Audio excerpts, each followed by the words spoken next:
Christmas Day in the Morning by Pearl S. Buck.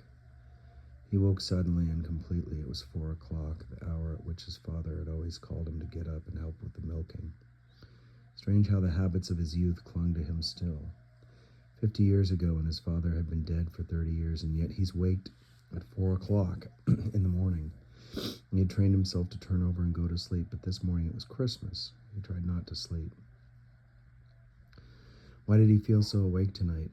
He slipped back in time, and he did so easily nowadays. He was 15 years old and still on his father's farm. He loved his father. He had not known it until only a few days before Christmas, when he had overheard what his father was saying to his mother. "Mary, I hate to call Rob in the mornings. He's growing so fast and he needs his sleep. If you could see how he sleeps when I go in to wake him up, I wish I could manage alone." "Well, you can't, Adam." His mother's voice was brisk. "Besides, he isn't a child anymore. It's time he took his turn." "Yes," said his father slowly, "but I sure do hate to wake him." When he heard this word, something in him spoke. His father loved him. He had never thought about that before, taking for granted the tie of their blood. Neither his father nor his mother talked about loving their children. They had no time for such things.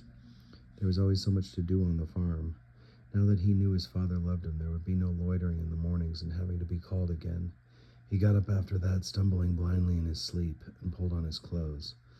His eyes shut up, but he got up. And then on the night before Christmas, that year when he was 15, he lay for a few minutes thinking about the next day. They were poor, and most of the excitement was in the turkey they had raised themselves and mince pies his mother had made. His sisters sewed presents, and his mother and father always bought him something he needed. Not only a warm jacket, maybe, but something more, such as a book.